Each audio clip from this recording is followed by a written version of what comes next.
Hello everyone, good evening. I'm Liz Jolly, I'm Chief Librarian here at the British Library, and I'm here to welcome you all to the very last event of the series accompanying our hugely successful Medieval Women in Their Own Words exhibition. Ever since I studied women in the medieval period for my degree over 40 years ago, I've been fascinated by how women at that time negotiate their way through what is ostensibly a male world, and I think that exhibition proved really fascinating to a lot of us. And I have to say my personal favourite bit, though, was actually the chance to smell some medieval smells too.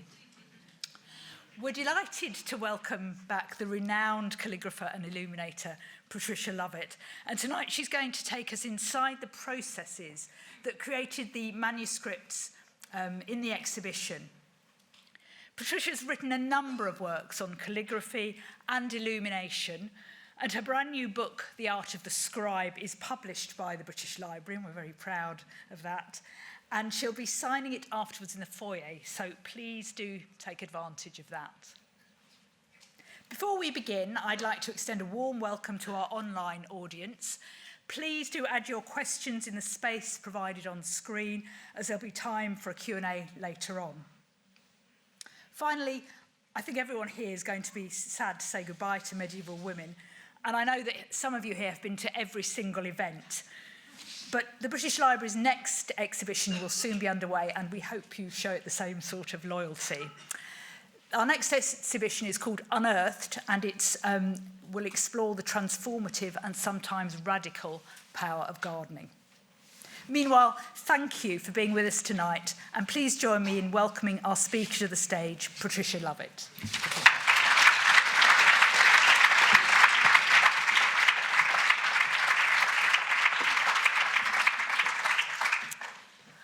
Goodness, I can't believe how many of you are here. Really lovely. Well, good evening to you all and to everybody online as well. I've given a number of talks here at the British Library, and I always regard it as an honour and a privilege to be speaking here in this building, this repository of knowledge, with being a treasure trove of fabulous manuscripts and books. However, can I just say, this evening takes the biscuit. Not only you being here, and so many of you, but I can't believe it, to be introduced by the Chief Librarian of the British Library. I'm just trying to calm down now. Quickly, before I forget, if you do buy a book, it's very good. You can also have your name written pretty flashily and calligraphically, because I've got my pen. Now, I'm going to start with an apology, because I'm afraid you're going to have a disappointment this evening. B. Rowlett, who is just there on my left, who's done so much, and her team, to put this event together. B did most of the stuff online, and rather embarrassingly, she called me the luminous Patricia Lovett. Now, your disappointment is going to be that when the house lights go down, I don't glow in the dark. So we're focusing this evening, as Liz has said, not necessarily on the manuscripts, missals, books of hours, lectionaries, tropers, but actually on the people who made them, because that's what I do. I'm a professional scribe and an illuminator, and I do want to emphasize that things didn't stop with this Johnny-come-lately printed books business. The production of medieval manuscripts continued in a sense of luxury manuscripts for people who could afford them. This continued right through, and indeed to today. I was teaching on Saturday here, and I'm very pleased to see at least one of my students here, teaching how to write Batard, which is going to be a script that we're looking at this evening. We still do this. There are a lot of people who do this, and I'm very proud to be the co-director and chief judge of a new collection at Stanford University Library. Looks as though someone's got a really important call there. No, it's no worries. Don't worry at all. Having said that I'm going to be talking about makers, I'm sort of starting a little bit differently, because this is Christine de Pizan. She was a writer, though. Let's have that as a writer. She's in the Medieval Women exhibition, and she really is a key figure. Her father was headhunted, we think, from Pisano in Italy to be the alchemist and the astrologer for Charles V. Christine was educated. Her husband was Etienne de Castel, who was the secretary at the French court. Very sadly, her father died in a bout of plague in 1388, and then her husband in 1389. And she was in a bit of a pickle, a single woman on her own, 3 children, a mother, an aunt, and a niece to support. Pretty tricky in those times. Christine poured out her grief in a series of wonderful poems, and because she had connections with the court, these got to the highest levels. This book here is a book for the Queen, and this is Queen Isabeau of France. I just want you to have a little look. Now, will that, oh, yes, it does. Right. So I want you, I've lost it. Here we are. So this image of Christine, she's not doing too badly, is she?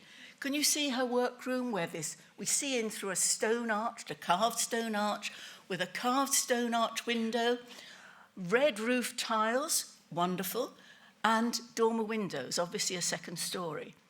Note the cute little dog just to her left, which could be a cute little dog, or it could be a symbol of loyalty because she never remarried.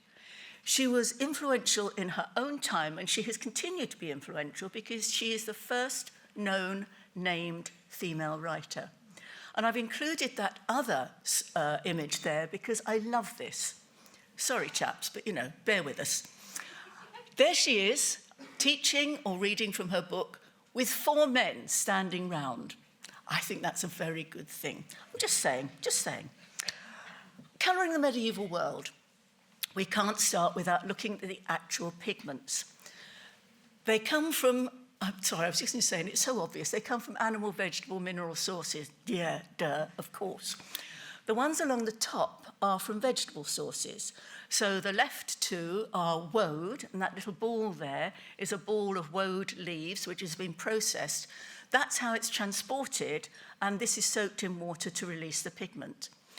The 2 on the right are both indigo. The little brick there is how indigo is transported, and Pliny, the Roman writer, thought that it came from river silt, and you can see why from there. Now, you're going to have a chance to have a look at these because it's a bit show and tell. We're back to primary school here. We're doing vegetables, so another vegetable one is on the red row. That pink is pink madder, and these little weird stick things here are the madder root. To its right is saffron, and the story is that a pilgrim to the Holy Land smuggled back saffron bulbs, saffron crocus bulbs, in his pilgrim's hat and planted them in Essex, which is why that particular town became Saffron Walden. To its left, here, is nothing at all to do with the Dracaena plant or tree. This is everything to do with a fight between an elephant and a dragon to the death, and this is the intermingling of their blood. This is called dragon's blood. Mineral pigments are along the second row, the blues and greens. So on the left is citramarine, this side of the sea. It's a copper compound, and you can see it's slightly greeny from azurite. To its right is ultramarine, over the sea, the other side of the sea, which Cigino Cennini in the Master's Handbook said was beautiful, illustrious, beyond all other colours. Actually, I'll ask you to write that for my next talk, beautiful, illustrious, beyond all. They're very, very difficult to tell between. As you can see here, you can really only tell the difference between them when they are side by side. And therefore, there were some rather unscrupulous people who were paid for using ultramarine, use the much cheaper azurite, which after about 100 years turns a dull green. Next to that is a green which is called verdigris, Greek green. And this is the green very similar to that you see on war memorials and bronze statues. And this is the degrading of the copper in that compound. To the right is malachite, and this is from the beautiful emerald green semi-precious stone. The problem with malachite is you have to get a sweet spot.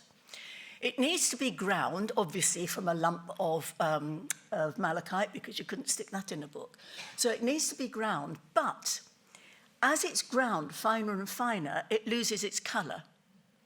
So you want it to have a reasonable colour, but if the pigment chunks, the crystals are there, they don't have enough adhesive to keep them on the surface. So very often in medieval manuscripts, you will see a green, which is a sort of pale green compared with these dual colours of lapis lazuli and cinnabar. And that is probably because it's malachite and the more densely coloured crystals have worn off. Come down to the third row there, and the second from the left is cinnabar. This is vermilion. This is a beautiful orangey red, which Cennini says can either be, Cennini can said either be mined, and the mines for this are about 200 kilometres south of Madrid. Please excuse my Spanish pronunciation. I'm going to say Almaden, or Almaden. But it can also be produced by amalgamating mercury and sulfur, because it is mercuric sulfide. I haven't brought that, by the way, to hand round. On the right-hand side there, that orangey red is minium, and this comes from heating flake white from lead. I think I have brought that one. Underneath that are two other things I've not brought. The one second from the right is orpiment, gold pigment. This is a mineral that can be mined, and this is arsenic trisulfide. To its right is realga, another arsenic compound. They are not going to be handed round. But I do have a tray here, which my handy assistants and helpers will then pass round. I put them on a tray because it's easier to handle.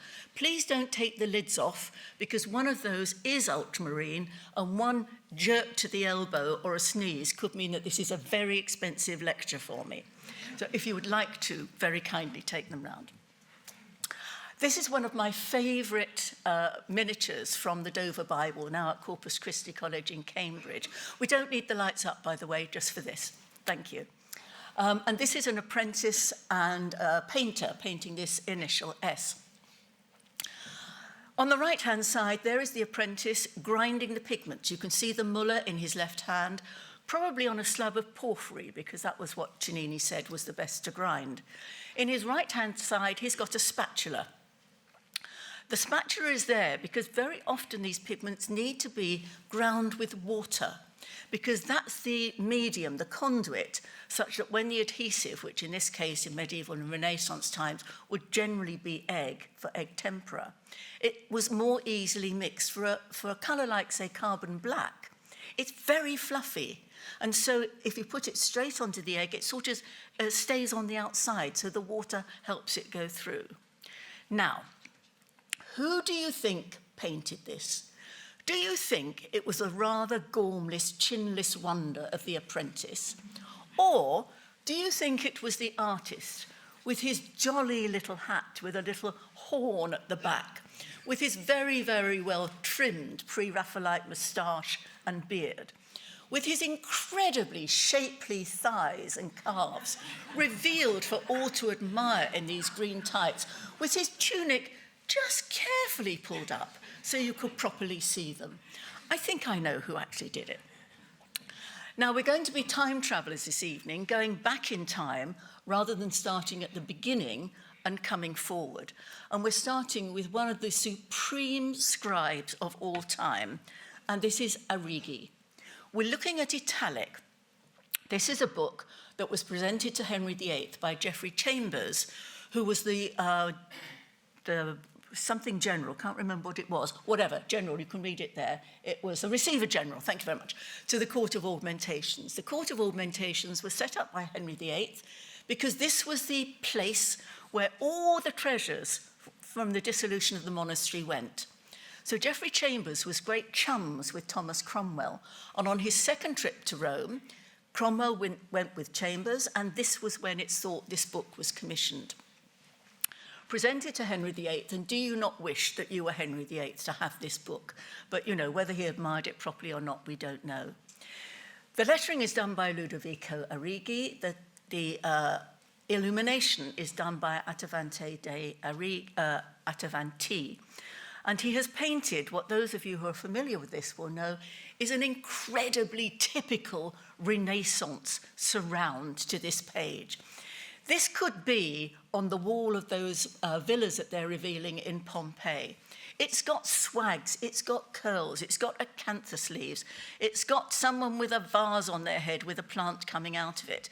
It's got a mermaid and a merman. Everything about this is, I must just point out, can you see here? This cute little cherub, can you see it there? With blue wings, little face poking out from blue wings. This is on a background of shell gold. Shell gold is powder gold in gum arabic, which makes it stick, diluted with water so that it can be paint or ink. On the right-hand side, it is paint. On the left-hand side, it is ink. And this is an absolute tour de force. The problem with writing, a brush is a very forgiving instrument. The problem with writing with a pen is it isn't. So what happens is that the pen is charged, you put some of the ink in. Because the metal is heavier than the medium, that then goes straight to the end of the pen. So you find that you're writing just one or at the most two strokes, and then you're writing with the medium with just a few specks of the metal in it. So it is technically very difficult to do.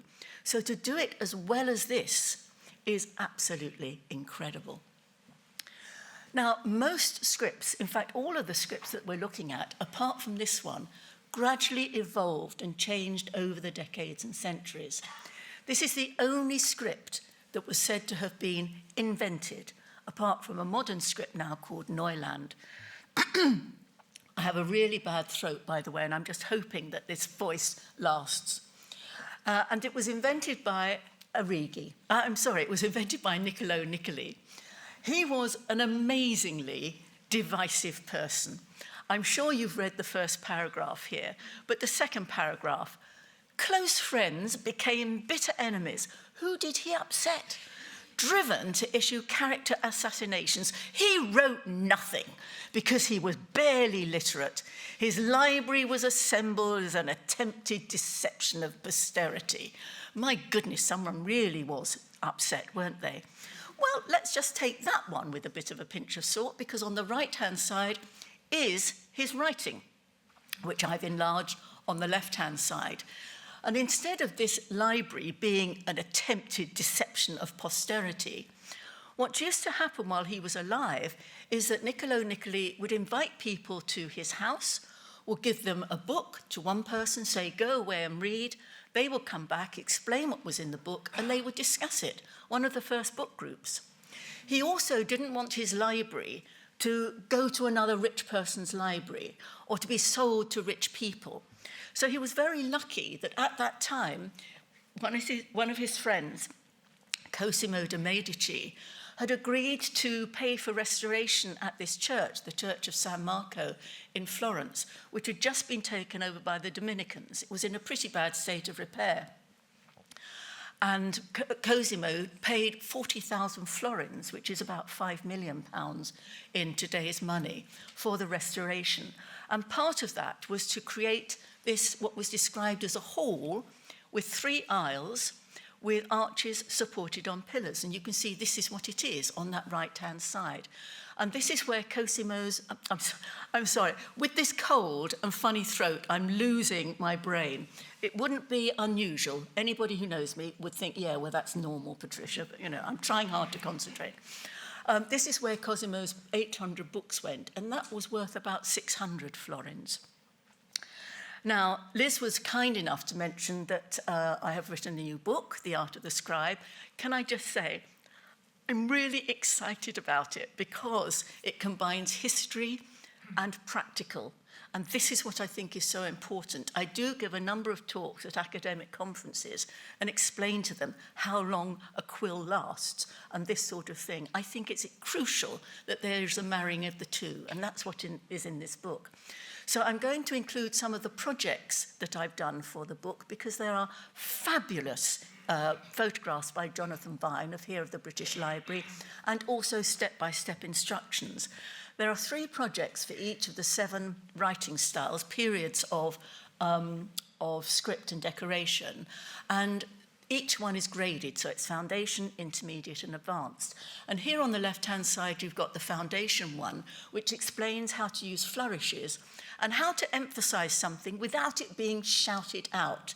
So this is the very famous speech that I'm sure you know from Richard II, you know, this royal throne of kings is sceptred isle.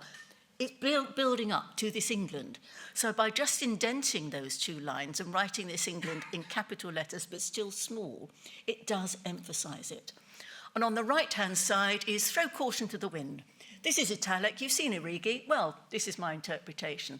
No guidelines, no nothing, different letters. And it is, as anybody who does gardening, and the new exhibition at the British Library being gardening, you will have been in that situation where these gorgeous wildflowers, UK wildflowers, which are listed here, when in the wrong place are weeds.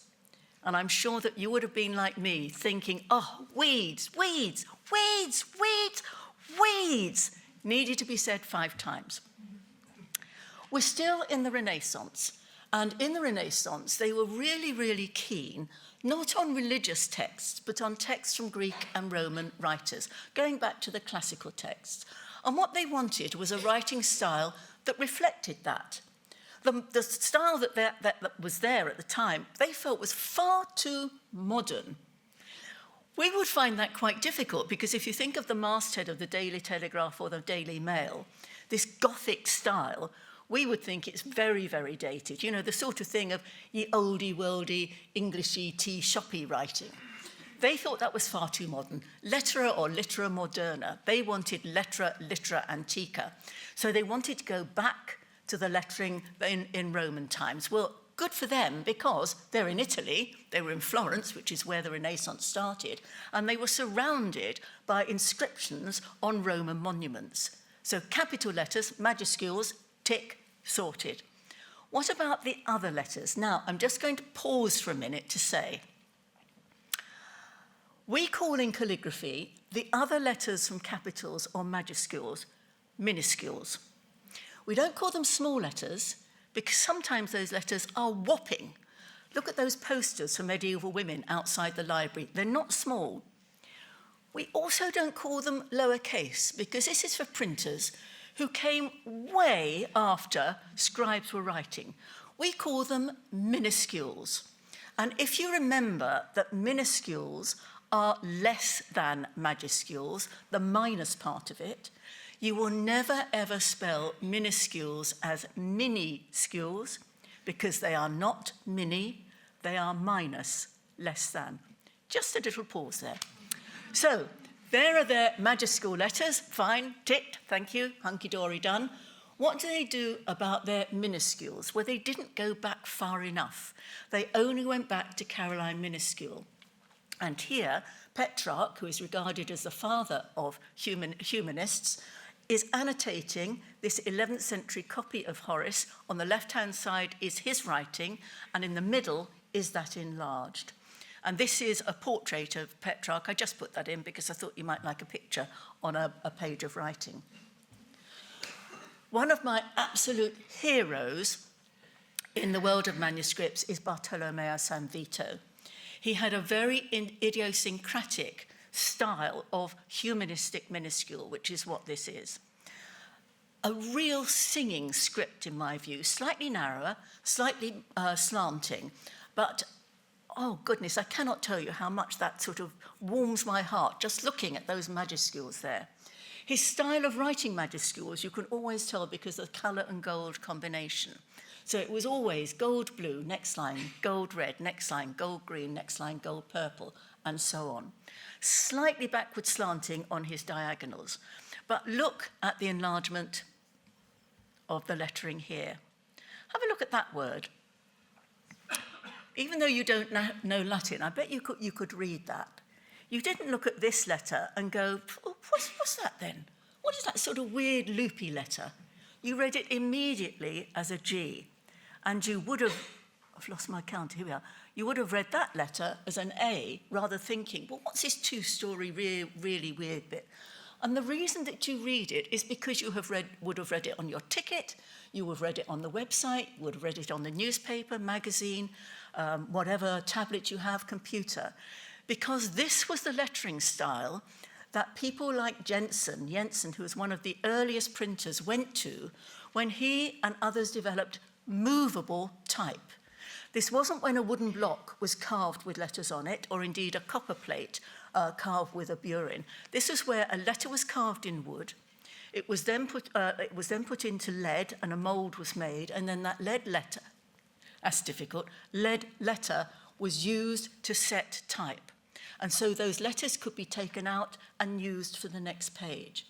And we know that these letters are these letters because this was the script that they came from, even though you would probably write an A like that and a G like that. On the right-hand side, oh, we are Renaissance again. Swags and tails, people in togas, everything, looking as though it's been laid on, just like onto the arch. Oh, don't go there yet. This is a find that I managed to discover during writing the book. I don't know whether I mentioned it. It's called Art of the Scribe. Copies outside for sale. This shows the flare and hesh side, the hair and flesh side of a skin of vellum. On the left-hand side, you have the hair side. And those, I know that Adela is at the back, and I know someone else is coming to one of my courses in April, where we prepare a piece of vellum for writing. And what you do is you raise the nap so that it's just like very fine suede or velvet. Now, for a scribe, fabulous.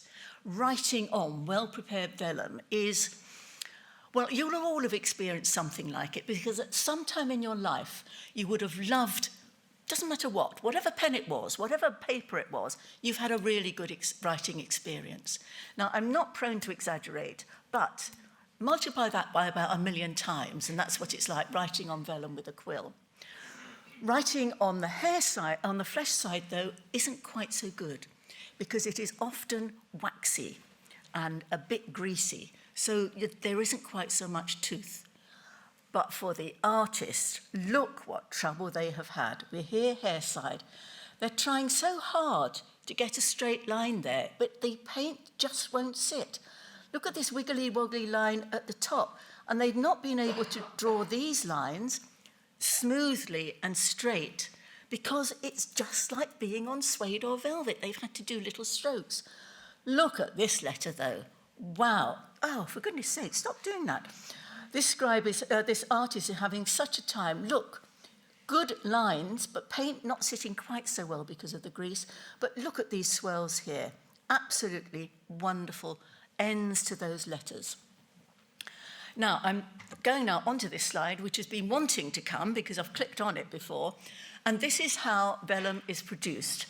Now, let's get this out of the way straight and once and for all.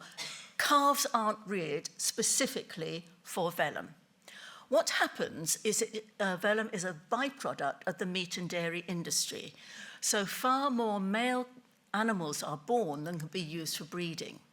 So they are reared to a certain size and then they are killed for veal or for lamb. A lot of those skins go for the leather industry. A larger proportion than we would like go for landfill. And the best skins are used for vellum and parchment because if you're going to do this amount of process on it, you want decent skins to start with. Now, having said that, let's get another thing out of the way. Talking here for the British Library, the term vellum is used as a generic term for vellum and parchment. I'll explain that in a sec. If I'm talking for the University of London, parchment is used as a generic term for vellum and parchment. As a practitioner, I like to make a distinction, so you will see that I have been referring to this skin as vellum. Vellum is calf skin. Think of veal, the French vel, velin. This is calf skin. And it is, excuse me, it is really beautiful to write on, as I've just indicated. Parchment, from my point of view, is sheepskin. And sheepskin is really quite greasy. You're going to feel this in a moment. I'm sorry if you're a bit squeamish about skin, in which case just miss out handling it. Goat skin is very rarely used because goat skin is quite bumpy. So for me, vellum, yes. Parchment, goat skin, don't even go there.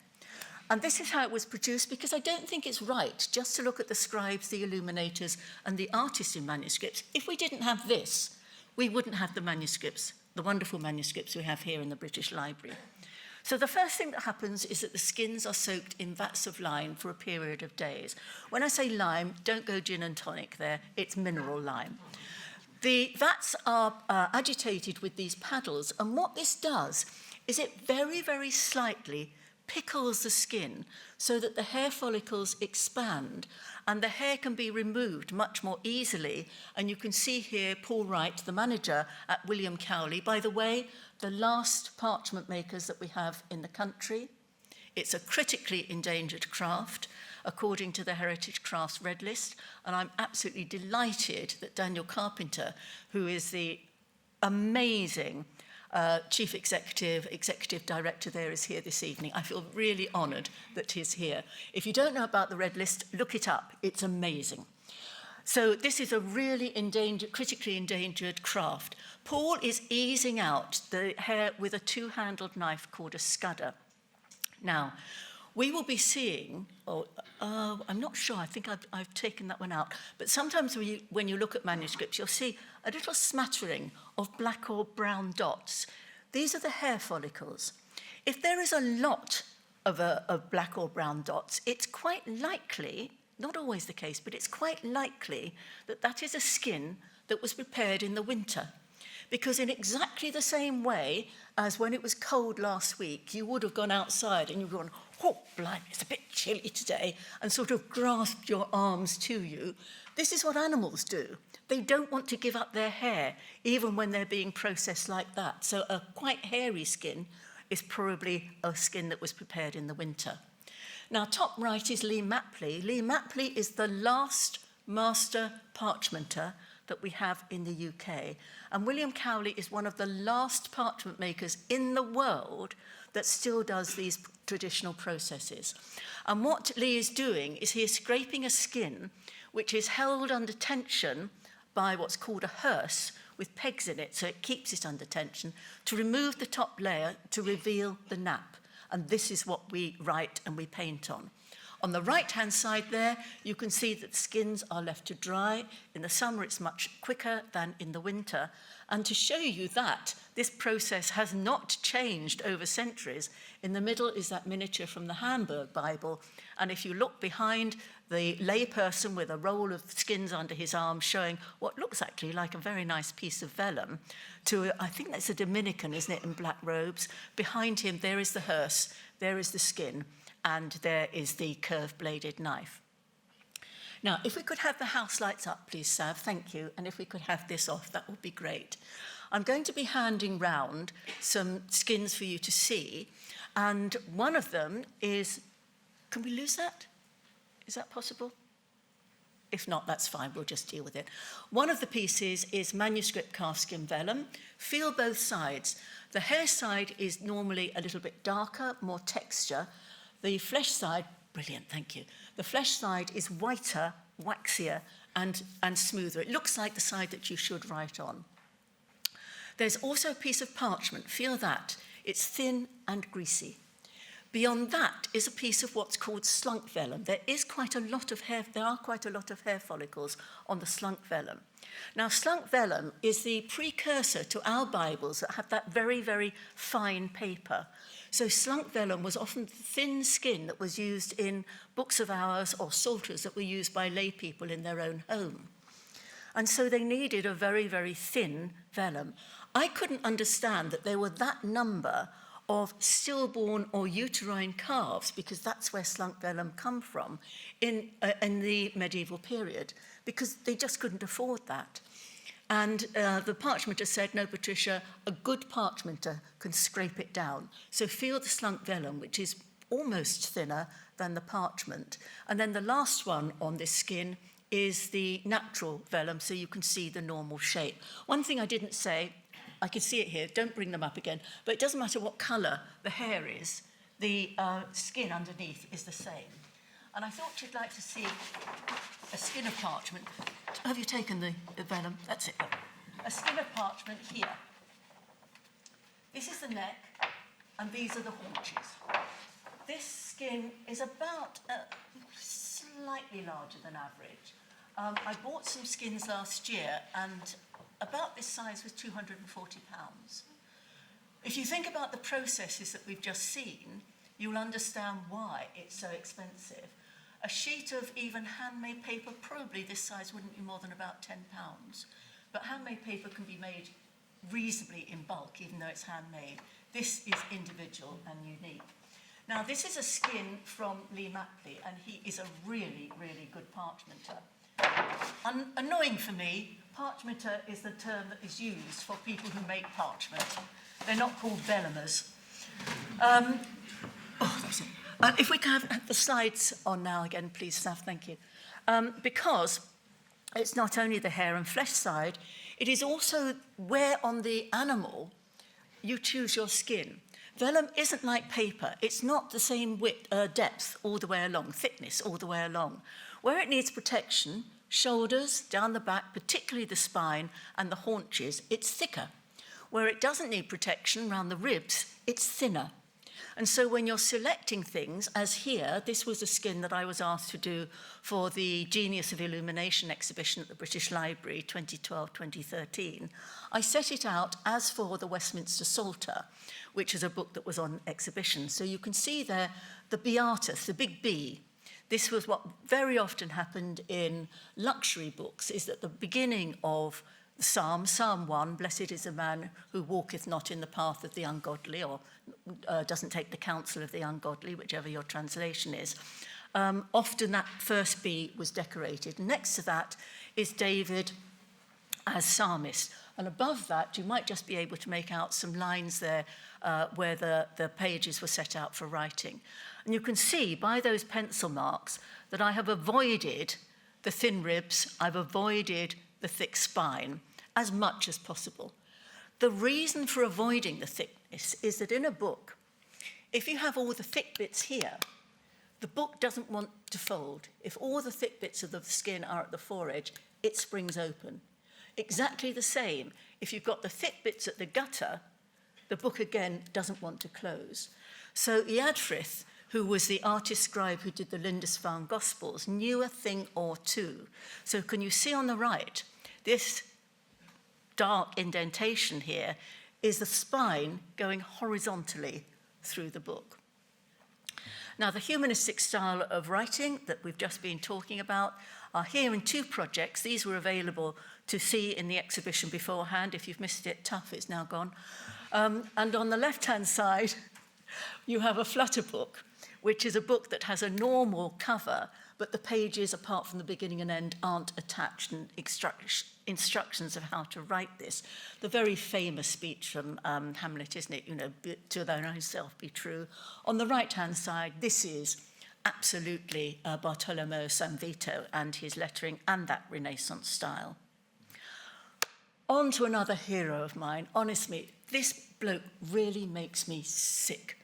Look how fantastic an artist he is. This is Jean Baudichamp. It looks just as though those plants and flowers have been dropped onto that gold border. Again, shell gold border. It is so deceptive that actually a ladybird and a butterfly have been tempted to land on it. Script like this needs quite a, decoration like this needs quite a gutsy script. And this is the one that we're going back to again, as we're time travelers going back in time. And this is called Batard. I'm not going to translate it because you know what it is, but it is a mix of a cursive style and this lettera moderna that the humanists didn't want. This is far too modern for them. Excuse me. One of the proponents of that style was David Aubert. And this writing is his here. It's thought that it's his father who translated this text, is in that miniature above, on the left-hand side, actually writing it. Now, if your father is going to be in a manuscript, do you not think that you would have chosen a slightly better form of headgear? I mean, it's not attractive, is it? Underneath that is David Aubert's writing, and you can see just by looking at it, I don't even need to point it out, that the red sits much more comfortably on the skin than the black. The black looks patchy. Really, David Aubert should have sent that batch of ink back and demanded his money back, because it's not doing him any favours. But it's fabulous for us, because look, we can see when their ink ran out and they charged their quill. Look, dark, dark, dark, getting lighter, lighter, lighter, lighter, dark, charge the quill. Dark, dark, dark, dark, dark, getting lighter, lighter, lighter, dark, charge the quill, and so on all the way through. So sometimes in manuscripts, when things are not perfect, it does help us to understand that, and how often you need to charge your quill. Now, there's a video here about making ink, and ink is made from oak galls. You can use other things like stones from peaches or nectarines or almonds. No, not almonds, they're too soft, or cherry stones, but almost always ink in medieval times was made from oak galls, even though sometimes carbon would be added to it. And I've got 3 bags of oak galls here to be passed around the audience. I'm sure my assistants will help. I've put them in bags. Put your hand in the bag and feel them, but I've put them in bags because these are spheres. They're lighter than marbles and they will roll everywhere. And this is how the ink is made.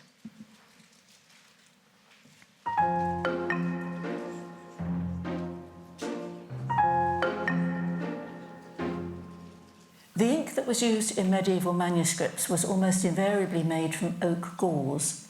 These are produced when the oak gall wasp lays its egg on an oak tree, and instead of an acorn being formed, it forms these hard, round balls, which are called oak galls. They're really tough. To make the ink, they need to be smashed with a hammer to make these fragments like this. These are then put in a jar and rainwater added on top to cover them, and left just on the windowsill for a few days. Gradually, the tannic acid is leached out of the oak galls, and this is the crucial thing in the ink.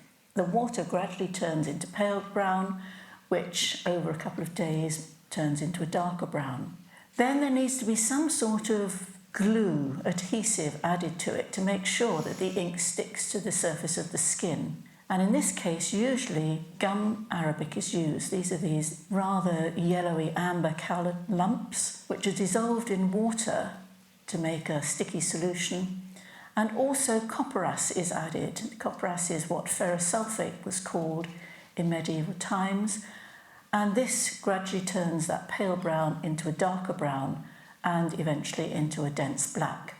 When in use, on exposure to air, it turns into that really deep, rich black that we're used to in looking at medieval manuscripts. Oh, is it just me that gets a thing up my spine when I see that wet ink like that? Probably is. This was, sorry, house lights down if we could, thank you.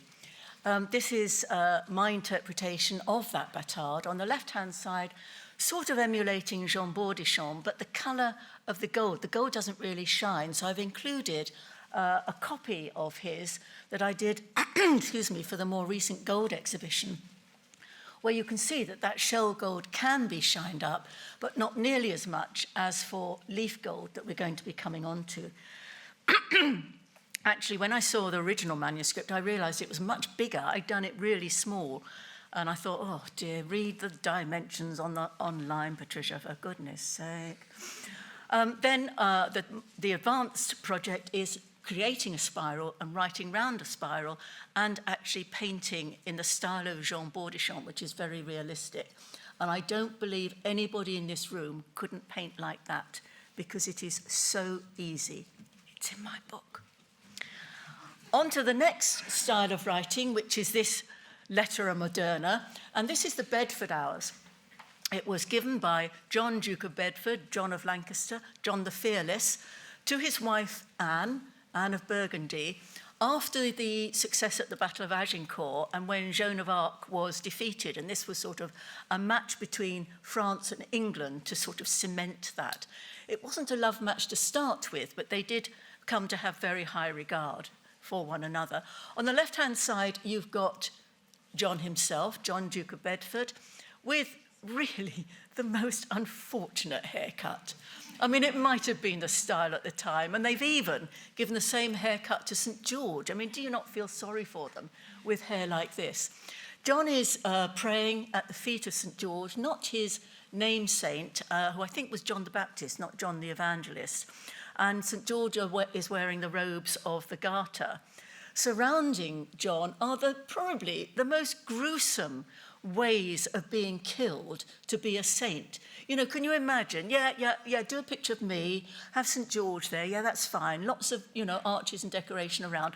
And round the border, let's have the really most gruesome ways of being killed. Boiled in a vat, being killed on a diagonal cross, all of that.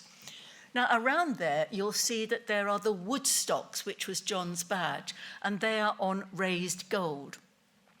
The wood stocks are said to be from the Palace of Woodstock, and which John referred back to in terms of his hereditary. Is that right, hereditary? Yes, it is, isn't it? Yes, I get confused in my word there. Can you see the royal arms in the middle here? The arms are quartered. They are the leopards of England, which are the gold lions on a red background, which are quartered with France modern, which is blue with the gold fleur-de-lis.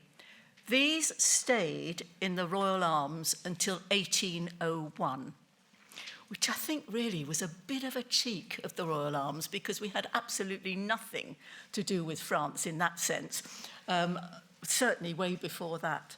On the right-hand side is Anne, praying to her namesake, Saint Anne, Mother of Mary, and you can see Mary, when I get my counter up, there we are, you can see Mary here. And here are three of Anne's husbands. Here, her two daughters, both called Mary. Can you imagine calling someone in to do the washing up? Mary, three arrive. How wonderful. This then is the lettering in the Bedford Hours, which is this regular, almost looks like a picket fence lettering. And you can see how marvellous it must have been when they decided to add a jot, which is just a dash over the I, for legibility. It's extraordinarily difficult. So here, for example, if you know Latin, you'll know that that's qui, but actually is it QM? Is it QIU? Is it QIN? A little dash over that I there would tell you that it's qui. Now, I'm sorry I'm going to bother you again, but I think this is the last time. No, once more. House lights up for feathers, please. Thank you. Now, I was reminded to say this, because otherwise I would have forgotten. You don't need to catch a bird to get a feather for a quill. Really conveniently, thanks, Pete, really conveniently, birds molt. And these are feathers from the swannery at Abbotsbury, and these molt, I think, sort of July, August time. We were in the green room before, and I said, I can't have a drink beforehand because what I've got to say is first 5 flight feathers. And I can't say that if I've had a drink. So the feathers of quills come from the first 5 flight feathers of birds, of large birds that have wings. The feather that is at the very leading edge is called the pinion. And you can tell a pinion because the barbs, which are these feathery bits, along one side are very, very narrow. This is the barrel from which the feather is cut into a quill. So a pinion has a short but strong barrel. The second and third feathers are both called seconds. I'm going to confuse you. Where the pinion feather covers that part, or do it that, no, I can't do it that way around, covers that part, you can see the barbs grow a little. And the barrel for the seconds is longer than the pinion, but less strong. However, it is stronger than the 4th and 5th flight feather, which are called thirds. And where those barbs are covered by the other feathers, they grow, but not as, but more than a pinion. And there is a debate about this, but yes, there are actually feathers for right and left-handers. The feathers for a right-hander come from the left wing of the bird, and you can see sorry if you can't hear, you can see they curve away here. The feathers for a left-hander from the right wing of the bird. But of course, we don't use feathers like this, because if we use a feather like this, as soon as we bend down, it's in our eye, up our nose, under our armpit. They're cut into pen length. And I've got some quills here that you can pass around. My kind assistants will do the biz. Feel it. They are feather light. It is like having an extension of your hand. Now, some of them, the two sides, the tines, might not be quite close together, because what happens is that the integrity of the feather is in its cohesion. As soon as you cut into that to make the end of the quill, it loses that cohesion, and the two sides come together. So what I've done is I've had them soaking for a little while in some water, which brings the two sides back together again, but that might not have been sufficient for all of them. And this is how a feather is made into a quill.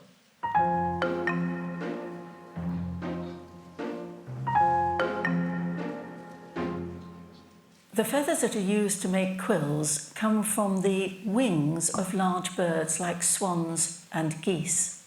The feathers that are here, these white feathers, are from swans, and the darker ones here are from Canada geese, which are large birds. We need large birds because we make pens from the barrels, and they need to be of a reasonable size to be able to cut a pen nib shape into it.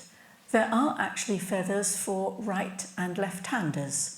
So the feathers for a right-hander come from the left wing of the bird, and the feathers for a left-hander come from the right wing of the bird. So the feathers are first of all cut using a knife or scissors to about 8 or 9 inches, because this is the length of a pen. If they're not cut, then the whole length of a feather gets in the way. The tip is also cut off. And then the outer waxy covering of a feather, which will get in the way of writing, is removed. And here I'm removing it with my fingernail. It can be removed from the back of a knife or scissors in exactly the same way. The membrane that carries the blood supply to the tip of the feather then needs to be removed. And nowadays we try and pull this out with a crochet hook, as here. It's sometimes quite difficult to get it out. Then the nib shape is cut into the tip of the feather. We use a curved bladed knife because traditionally this is a pen knife. So the first cut is the scoop cut. And this is about just over an inch from the tip of the feather, and it goes at an angle in and along the length of the feather about halfway through. Then the shoulders are shaped, and these are made either side, not quite as deep as a scoop cut, obviously, along and out to the tip on both sides, and you can see that these are shaping the shoulders of the nib. We trim the end off, so it looks a little bit like now the shape of an old-fashioned nib in a fountain pen. So this pen won't write unless there is a slit which carries the ink through down to the tip of the nib. So the slit needs to be put in next, and now that's that feather changed into a quill. Not quite, in that what they missed out was the last bevel cut and the nib cut and the trimming of the barbs on one side. Traditionally, the wider barbs were removed, but apart from that, it wasn't an instructional video. And this was the, going back to that Gothic black letter, Gothic textura, this was my interpretation, very, very traditional on the left-hand side. This is a Death of Lancelot from Thomas Malory's Mort d'Arthur, isn't it? With the effigy at the bottom taken from that on the tomb of the Black Prince in Canterbury Cathedral. On the right-hand side, the love suffers long and is kind, very often used for weddings, read out at weddings, with raised gold, and we're going to consider that in a moment, excuse me, on a gesso base. We're going back in time again to the end of the 10th century, and these are two books that were produced at Winchester. On the left-hand side is the Ramsay Psalter, and I've already talked about the first page in a psalter, the first psalm on a psalter, the B being very, very decorated as it is here. On the right-hand side is the benediction of St. Athelwold. You can see, technical term coming up, these frilly bits here, and here are the Winchester style.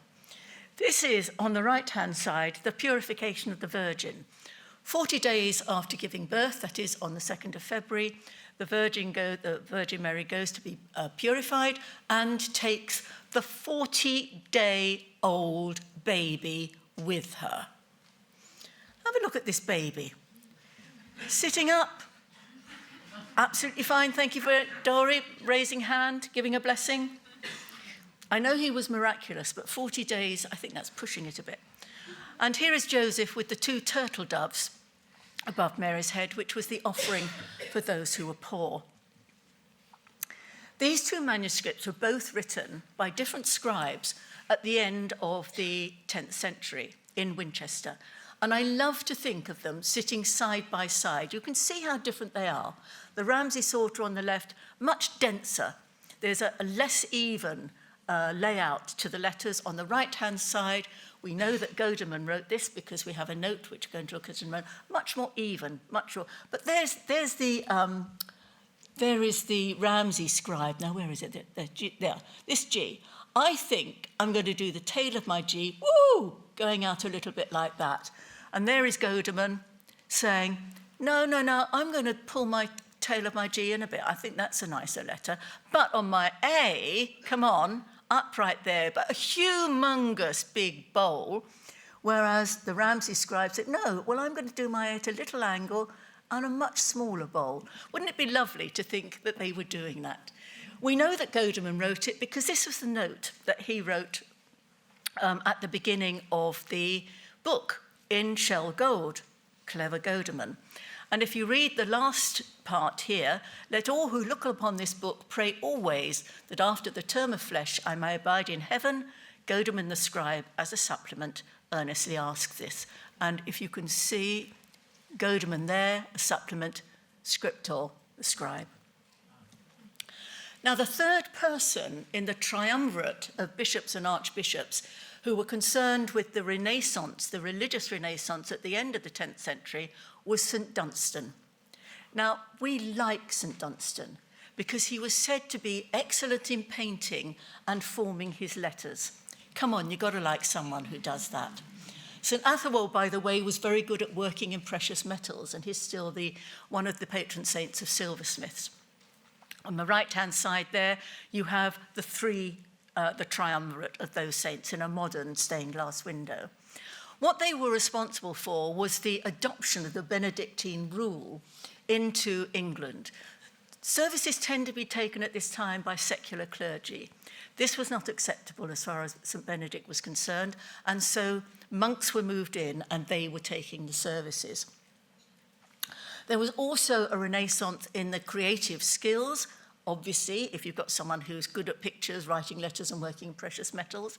And St. Dunstan, as the Archbishop of Canterbury, actually crowned Edgar in 793 in the coronation service that was pretty similar to that was used with King Charles a couple of years back. That coronation service has hardly changed. Now, although he was good at making pictures, I don't think I'm sure enough to say that he did this. And let's hope he didn't. But there was just, if he was on the side, there he is going, yeah, okay, picture of me writing. I'm writing the first rule of St. Benedict. I just wish everybody would read this before I teach me. Listen carefully, my son, to the master's, mistress's instructions. Anyway, there I am. Yeah, do me a halo, because I am a saint, after all. And perhaps for a little bit of balance, let me have a bit on my mitre. Gold collar would be nice, yeah. Oh, what about taking that gold down a bit to have on the edges of my blue cloak and the inside as well? And then better to do an edge on my robe and pop that down on the hem. And while you're at it, could you do me in a rectangle of gold? Because I think that would be quite nice. And just to emphasise the true bling factor, let's have a narrow border of gold all the way round. You need your sunglasses to see this. Now, could we please have the house lights up and the slides down? Because this is gold. The gold that was used in the manuscripts that we've been looking at, as opposed to the shell gold earlier, is almost pure gold, 23.5 carat gold.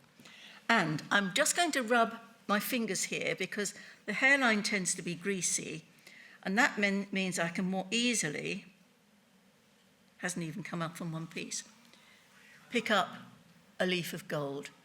This gold is 30 times thinner than a human hair. And although there is very, very little draft in here, can you see the way in which it's moving? Isn't that fantastic? And it is so fine and so delicate that it disappears. Now, there is some gold to hand round.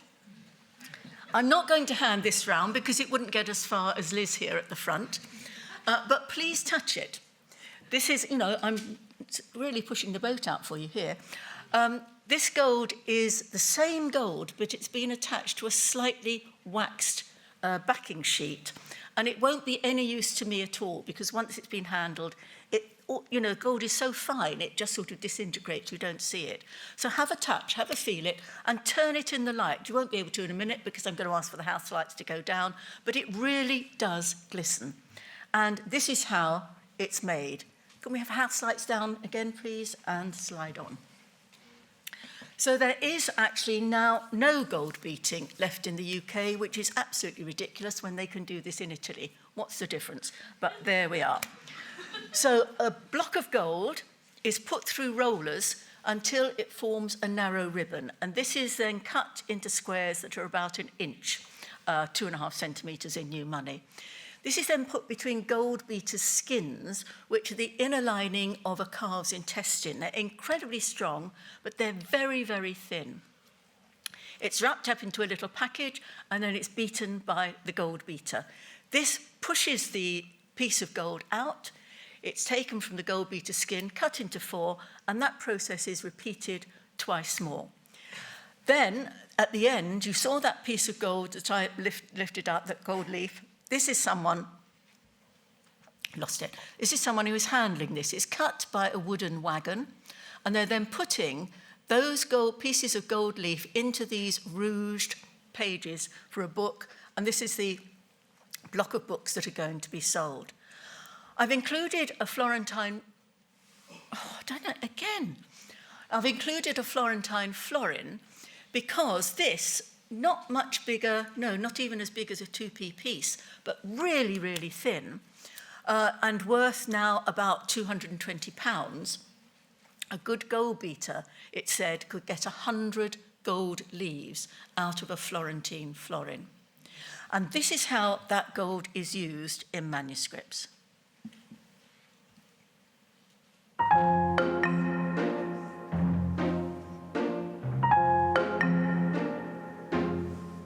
Creating a medieval miniature involves a number of processes.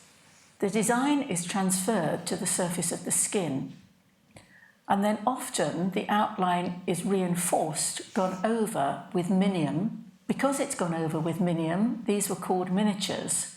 They weren't called miniatures because they were small, but because they often are. This is the word we now use for miniature. Then gesso, this pink compound, essentially plaster of Paris and various stickies, is laid, usually with a quill, wherever there is going to be gold in the finished design. This pink compound is then allowed to dry, is prepared, and then almost pure gold, beaten until it's tissue thin, is applied to the gesso, which is breathed on, and the moisture in breath reactivates the stickiness very slightly so that the gold adheres. A burnisher, which can be either a polished stone, as here, or in medieval times quite often a tooth, is used to ensure that the gold is sticking and also to shine it up so that it is a brilliant shine. Gesso raises the gold leaf from the surface of the skin, and this reflects the light even better, so that when the book was used, perhaps in a church service, to be paraded around the church, it caught the candlelight or it caught the glint of a sunbeam, and it reflected from the book, looking as though the light was coming from the book itself. Lastly, the paints are applied, and this is done in a series of stages, with the base colours applied first, then the tints and the shades, the white highlights, and finally the black outline, which brings everything to life. Giannino Cennini described using a burnisher either as a polished stone or as an animal's tooth, an animal that had fed on meat. And I do rather think of the monastery dog, which starts its life as Nasha and ends up as Gums. By the way, these films there are 6 of them, they're still online. They were done for the Anglo-Saxon exhibition here at the British Library, and this is my interpretation of the English Caroline minuscule script that we have just seen. I can't get over this gold on my hands. And anybody who knows anything about design or calligraphy will appreciate that generally decoration is to enhance the calligraphy, not completely overwhelm it, which indeed it does on the right-hand side. But I was so enjoying painting blackberries that I thought, well, Edward Thomas does say, someday I think there will be people enough in Froxfield to pick all the blackberries. They need a massive new town there to pick all these blackberries, but perhaps there will be. Back in time again to Caroline minuscule, a script developed during the time of Charlemagne, Holy Roman Emperor, crowned emperor on Christmas Day in the year 800.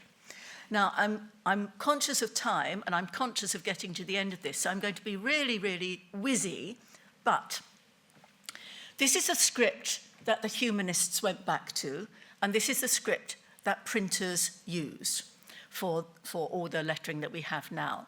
That wasn't the only thing that manuscripts, and Caroline minuscule manuscripts in particular, have given us. Look at that heading that I've enlarged on the right-hand side.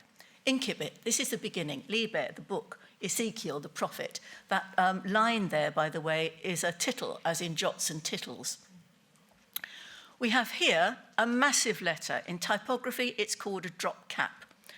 The top line here is in capital letters, and then we get onto the body of the text.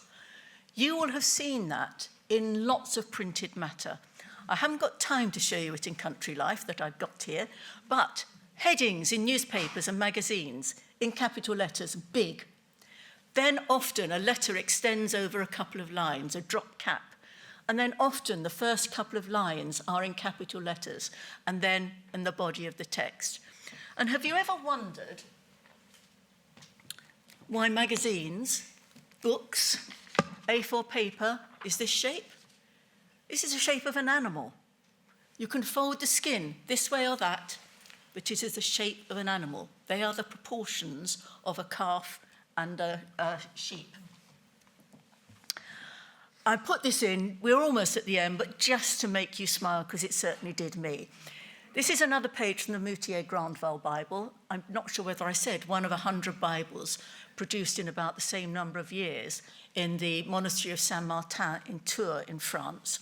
And you've got here, quite typical, Christ in the middle, evangelist symbols around in that diamond, and in the corners are the evangelists themselves. And you can see here, there was an intention to do a halo. Can you see that lighter paint there? And also here. Well, there's many a slip between cup and lip. So what on earth possessed the artist to draw motorcycle helmets? And here, a motorcycle helmet with a knob on it. And this is my interpretation of the Caroline minuscule. This is the Grasmere Journal by Dorothy Wordsworth. And what she describes is them out for that walk and coming across that host of golden daffodils that her brother William wrote about.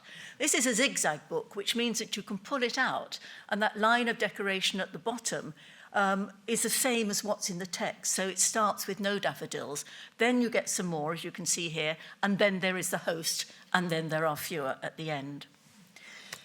Now, he must have been a pretty special person, St. Cuthbert, to have not one, but 2 fabulous books written for him.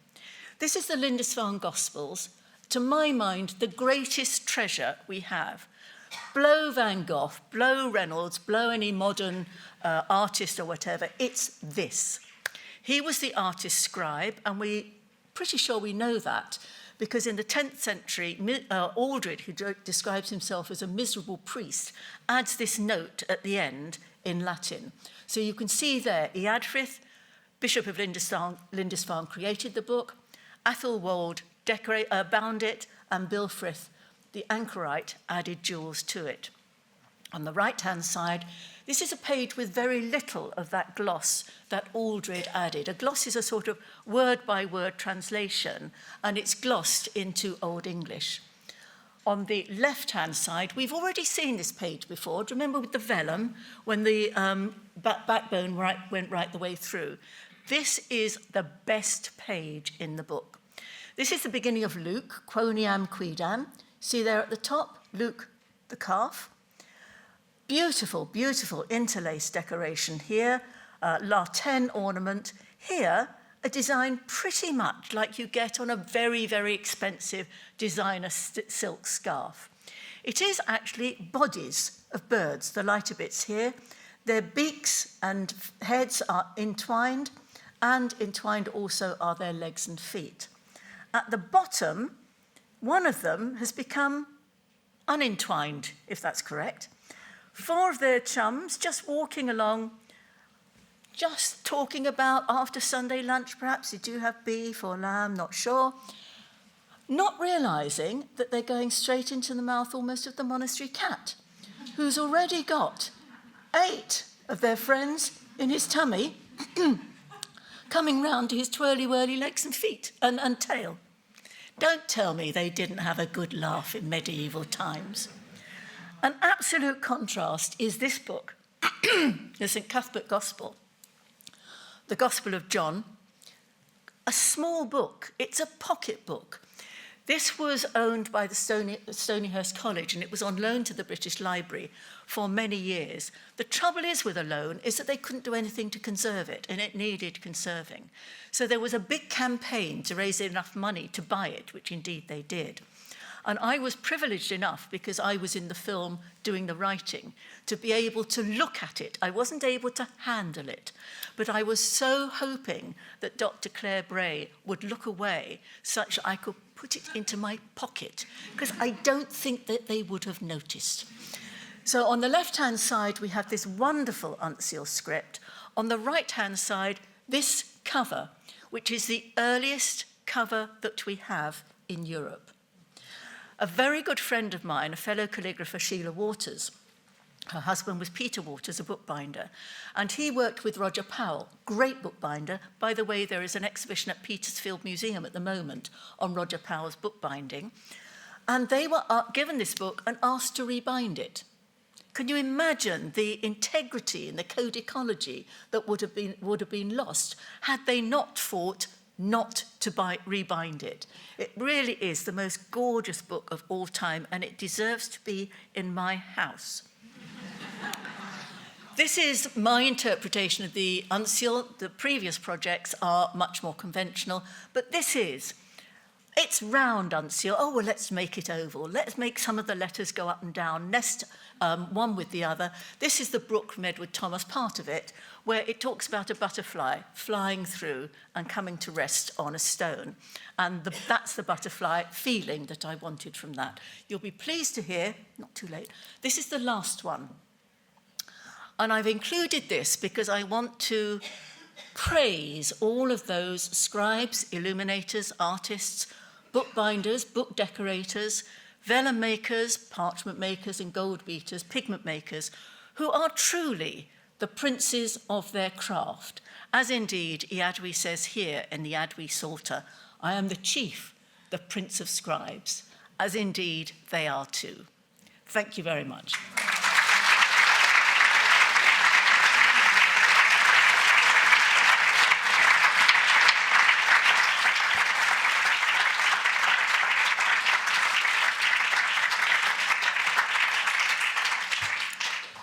Now, I think there are time for some questions. Are you on microphone duty, B?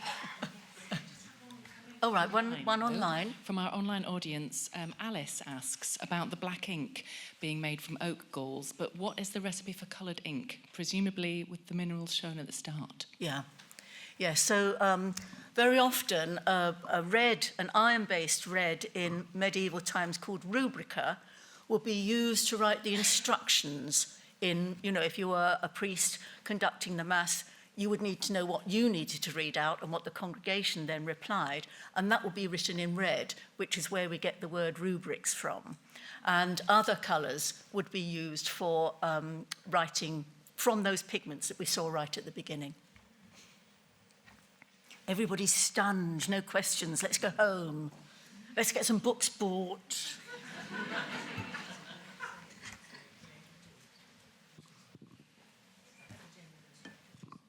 Thank you. Thank you for the talk. It was amazing. I've got another ink question. I was just wondering if you'd tried making ink with other water than rainwater and what your experience is. With other water. Now, that was a traditional recipe. What I do now is I don't do rainwater. I just use ordinary tap water and I boil it. And so the thing that would take, days takes a couple of hours. But because this was for the Anglo-Saxon Kingdoms exhibition, we needed to be more pure. One of the things that I didn't say is that one of the recipes for oak galls, which, by the way, are the reaction of an oak tree when an oak gall wasp lays its eggs on the new growth, and rather than growing an acorn, it secretes that hard. You will all have felt it, those hard oak galls. One of the recipes is for the galls that still have the grub in them. And I don't know whether you were able to see because the house lights were down, but on all of those, there would have been a little hole where the grub came out.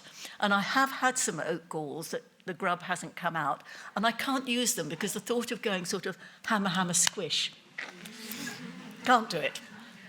So yes, new recipe in my book.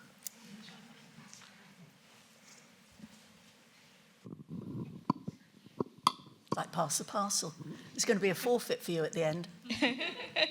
A question about the copyists. So traditional history books will tell you that monks were the copyists and that occasionally nuns did this as well, but it was very occasional. Do you have a sense of how far, whether that picture is changing at all? So I do understand that in Germany, some of the archaeologists have found nuns with stained teeth and things. But yeah, do you have anything that you can add to that? I don't have any academic knowledge because I am a practitioner but loves the academic side. There is a book in the British Library called The Vespasian Psalter, which was a book that was written about the same time as the Lindisfarne Gospels. And if it was written at Minster and Thanet, then that would have been written by women. And there is, Professor Michelle Brown, my good colleague, has a wonderful quote of a missionary to St. Gall in Switzerland, who writes back, it might have been to the abbess at Minster in Thanet, essentially, and this is Michelle's line, not mine, where she says, write me some books with lots of gold in it. I need bling to wow the natives. So we don't know. I mean, yes, that was that nun with the ultramarine, the lapis lazuli in her teeth. I think that there were far more women writing than they very rarely wrote who wrote it. They very rarely made a note. So we don't know that. But I would suspect, any of you who know about Abbess Hild in Whitby, she was the abbess of a men's and a women's foundation. I can't believe that she just sort of said, okay, you chaps, get on with it. I can imagine her, getting the quills and saying, no, we're going to be doing this bit, thank you very much. We're going to have the fun with this golden colour. We're not just going to have a black and white life. So I'm sure that there were more, but I don't have the academic knowledge to prove it. No more? Yes. Just. Do you want to shout out? I can shout out. Yeah. Do you have any idea why it's called Oh, so sorry. It's the online audience we have to have the microphone for, so sorry. It's just coming behind your shoulder. Do you have any idea why the thing is called a hearse, the one that they prepare the vellum on. No, That no. seems just interesting, Yeah. given what we use Yes. hearses for. Yes. I mean, I don't know. I mean, a hearse being, I think the original hearse was a cart. We were at a church down in Cornwall, just near Polzeath, and it was wonderful because at the Lich Gate, I mean, it was a church right in the middle of a golf course. You know, you couldn't actually get to it by a car. Ian, are you there? I say my husband, Ian, what was the name of the church? St. Enadon. Yeah, St. Enadon. And there at the Lich Gate was a slab of stone, so that was where the coffin bearers could rest. They would put the coffin there, you know, shrug their shoulders. So the hearse would probably have been the cart. So it would have been some sort of wooden frame. It's my surmise. I'm not saying that from knowledge. Oh, right. Shell gold, where does that come from, if that's not obvious? Good question. I should have made it more obvious. Shell gold is gold powder.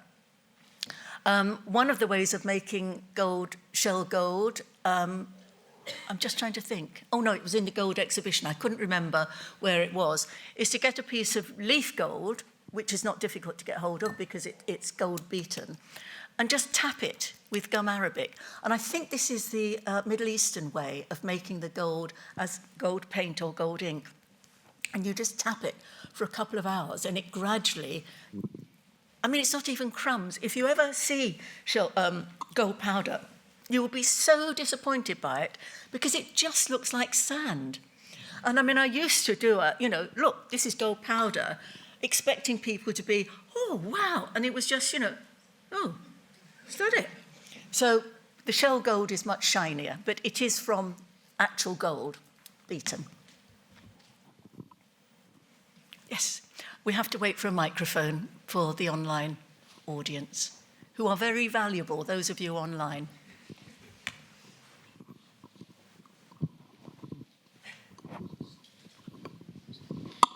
Thank you. I was wondering, to what extent was there regional variation? It says colouring the medieval world, and what was the transport of the various colours or pigments? How far did that spread? Right, so the question is what regional variation was there? Lapis lazuli didn't come in, of course, until the Silk route, because that came from northwest Afghanistan. And so that was the route that had to take all the way from that part of Asia. Other pigments, they will be more common in certain areas. Like, for example, you've heard of burnt sienna and burnt umber, or raw sienna, raw umber. You can actually go there, and where there's a road cutting, you can see that colour. There was something I was going to say just at that point. It just came into my mind and immediately went straight out, which is not unusual. In terms of pigments, oh yes, oak galls weren't, the oak gall wasp was only introduced in the 19th century, so all the oak galls had to be imported for ink. But regional variation, I mean, there was huge travelling in these times. Travelling was difficult, but it wasn't impossible.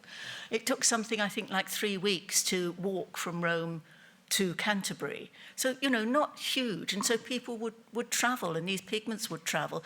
They used to keep the pigments in pig's bladders. That's how they'd be transported. Or some pigments would be like the woad ball.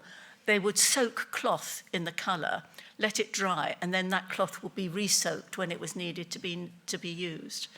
But there, all pigment is available, copper is available, lots of things are available, and they would just be swapped. Is that the answer that you needed? Yeah.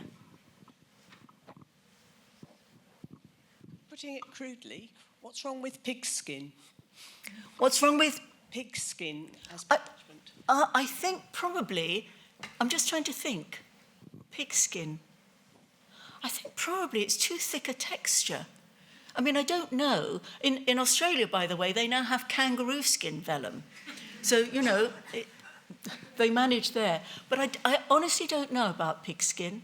I can only think that even in piglets, it's still too thick.